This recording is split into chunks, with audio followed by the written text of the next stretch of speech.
Hello everyone, welcome back to Vinayak education. मैं हूं प्राची नागर और हमने स्टार्ट करी है एमपीजीके की एमसीक्यू सीरीज। तो स्टार्ट करते हैं पहले क्वेश्चन के साथ। मध्य प्रदेश की सबसे ऊंची चोटी कौन सी है? तो मध्य प्रदेश का सबसे हाईएस्ट पिक यानी सबसे ऊंची चोटी जो है वो है धूपगढ़। इसके लिए हम समझते हैं सतपुड़ा माउंटेन रेंजेस को।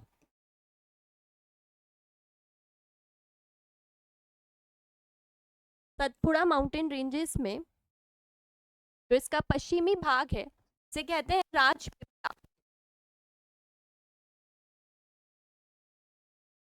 मध्य भाग को कहते हैं महादेव और पूर्वी भाग को कहते हैं मेकाल श्रेणी। राजपीपला में जो आती है, जो माउंटेन रेंजेस राजपीपला में आती है वो है चुलगिरी।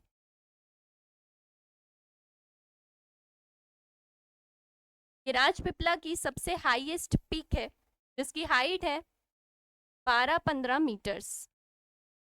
ठीक, ये है बड़वानी में।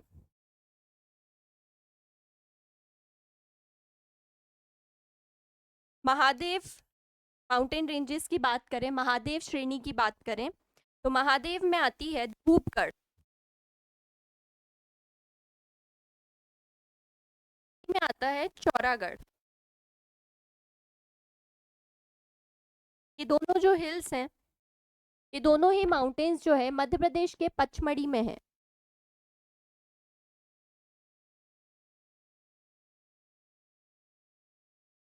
तो धूप, ये मध्य प्रदेश की सबसे हाईएस्ट पीक है। हमने आंसर भी अभी यही लगाया, मध्य प्रदेश की सबसे ऊंची चोटी। तो ये आती है सतपुड़ा के महादेव श्रेणी में। ये जो धूपगढ़ है ये 1350 मीटर्स। ठीक, नेक्स्ट नेक्स्ट जो है वो है मेकाल पर्वत श्रेणी। तो मेकाल में आता है अमरकंटक,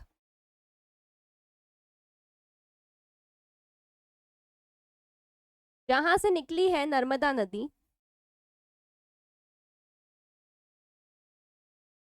ठीक, नेक्स्ट क्वेश्चन पे आते हैं।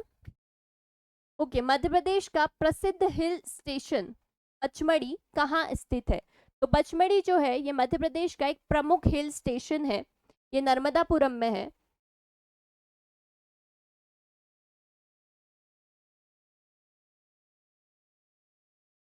ये कौन से पहाड़ी पे आता है, कौन सी श्रेणी में आता है, वो पूछा गया है। तो जो हिल स्टेशन है पचमढ़ी ये आता है महादेव पहाड़ी में। अभी हमने पढ़ा कि जो पचमढ़ी है इसी पे आता था धूपगढ़ और ये आता है महादेव श्रेणी में सतपुड़ा की। ठीक, अगर हम पचमढ़ी की बात करें तो पचमढ़ी को सतपुड़ा की रानी कहा जाता है। सतपुड़ा की रानी। पचमढ़ी को समर कैपिटल यानी ग्रीष्मकालीन राजधानी भी कहा जाता है। इसके सौंदर्य की वजह से इसे सतपुड़ा की रानी कहते हैं। इसी को समर कैपिटल कहा जाता है। पचमढ़ी की खोज करी थी, पचमढ़ी की जो खोज है वो की थी कैप्टन जेम्स फॉर स्मिथ ने। Captain James for Smith.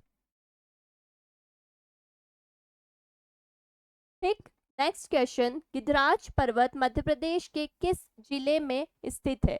गिद्धराज पर्वत, तो हम बात करते हैं इसमें विंध्याचल माउंटेन रेंजेस की।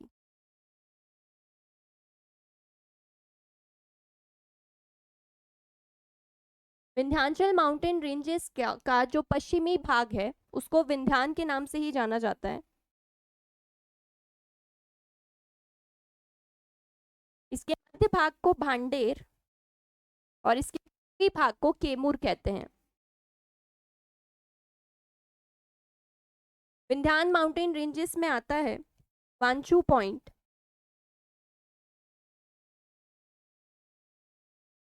मांडू, अशरफी पहाड़ी,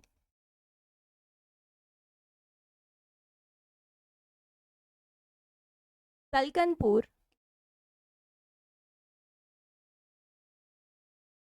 काकड़ी बर्डी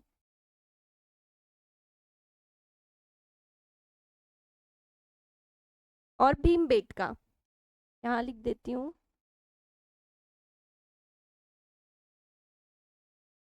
फिर है भांडेर माउंटेन रेंजेस। तो भांडेर की जो सबसे ऊंची चोटी है सद्भावना चोटी, इसे गुडविल के नाम से भी जाना जाता है, सद्भावना। कैमूर पे आ जाते हैं।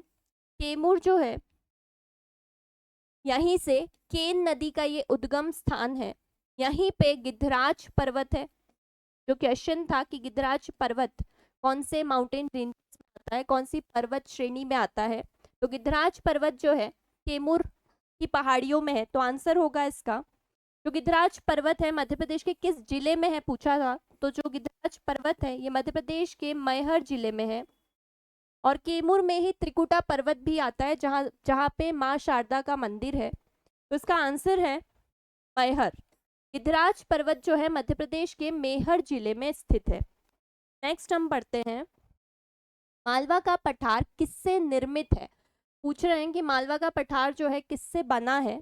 तो मालवा का जो पठार है वो डेक्कन ट्रैप के लावा और बेसाल्ट रॉक के टूटने से बनता है। तो आंसर होगा डेक्कन ट्रैप। अगर मैं मालवा के पठार के बारे में बताऊं तो ये सबसे पश्चिमी मध्य प्रदेश के पश्चिम भाग में आता है। मालवा का पठार मध्य प्रदेश का सबसे बड़ा पठार है, सबसे बड़ा पठार है। ये मध्य प्रदेश के टोटल एरिया का 28%, 28% में विस्तृत है। इसके प्रमुख जिले मैं बताऊं तो इंदौर, उज्जैन, धार, रतलाम, झाबुआ, ये इसके कुछ प्रमुख जिले हैं। ये जो मालवा का पठार है, एक चीनी यात्री, एक चाइनीज ट्रैवलर ने, फाहियान ने मालवा के पठार की जलवायु को विश्व की सबसे अच्छी जलवायु कहा है। पूरे विश्व की सबसे अच्छी जलवायु। और इसकी जो जलवायु है मालवा के पठार की, वो समशीतोष्ण जलवायु है, टेम्परेट जलवायु होती है। ठंड में ना ज्यादा, ठंड में सामान्य ठंडी और गर्मी में सामान्य गर्मी यहाँ पे पड़ती है। विश्व की सर्वश्रेष्ठ जलवायु कहा गया है। मालवा के पठार को ही व्हीट ऑफ बास्केट कहा जाता है, गेहूं की डलिया कहा जाता है। ये फेमस है, प्रसिद्ध है सोयाबीन के उत्पादन के लिए भी। और मालवा के पठार के मध्य से ही गुजरती है कर्क रेखा, कर्क रेखा, व्हीट ऑफ बास्केट।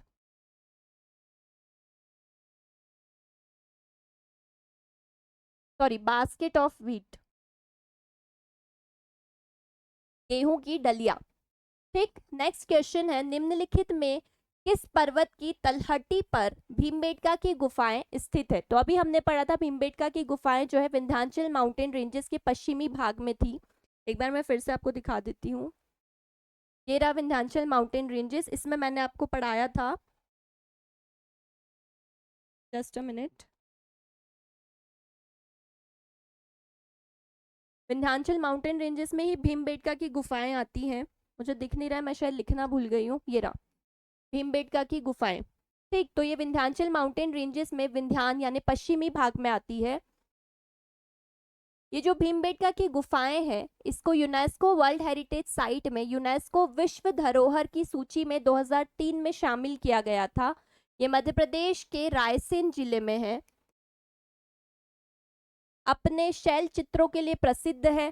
सबसे आप बोल सकते हैं पूरे वर्ल्ड में ये फेमस है अपने रॉक पेंटिंग्स के लिए। ठीक, नेक्स्ट हम पढ़ते हैं। ओके, तो हमारी न्यू बैचेस स्टार्ट हो रही हैं 15 जून से। अगर आप एमपीपीएससी की प्रिपरेशन कर रहे हैं या किसी भी कॉम्पिटिटिव एग्जाम की प्रिपरेशन कर रहे हैं, आप बैचेस ज्वाइन कर सकते हैं। इनफैक्ट बैचेस ऑनलाइन और ऑफलाइन, ऑनलाइन और ऑफलाइन दोनों मोड्स में अवेलेबल है। और डिटेल्स चाहिए हो तो इस नंबर पे कॉल कर लीजिए।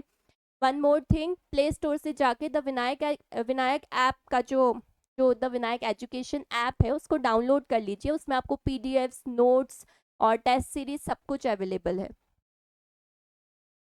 नेक्स्ट क्वेश्चन पे आते हैं। पर्यटन विभाग के अनुसार मध्य प्रदेश की सबसे सुंदर नदी का दर्जा किसे दिया गया है। तो पर्यटन विभाग के अनुसार जो मध्य प्रदेश की सबसे सुंदर नदी है वो है केन। केन नदी जो है कैमूर हिल्स से निकलती है।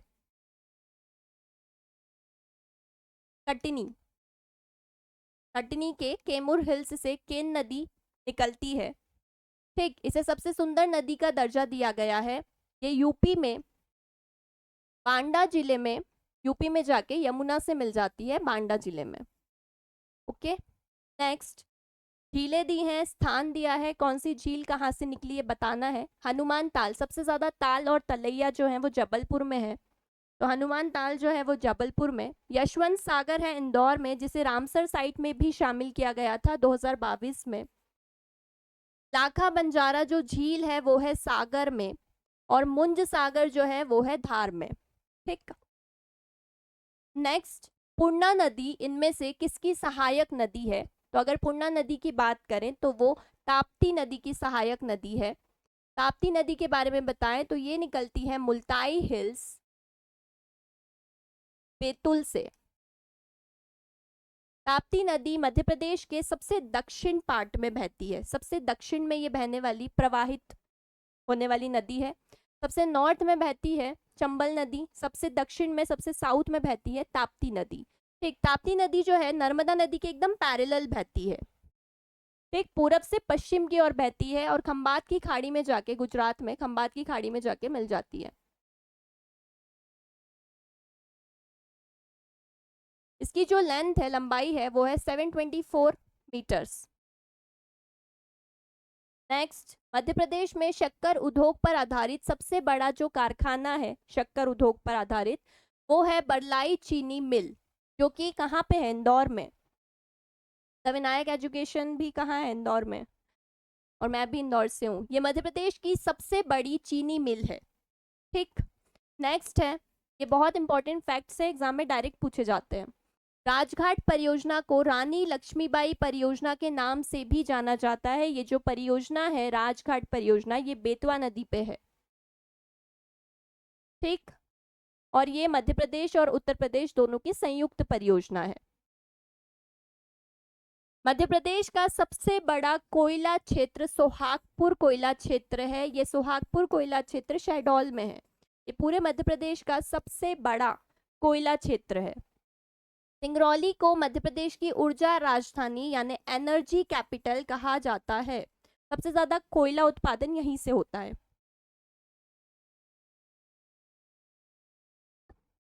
मध्य प्रदेश में ताप्ती नदी को सूर्य की पुत्री कहा जाता है। ताप्ती नदी जो है इसे सूर्य पुत्री के नाम से भी जाना जाता है।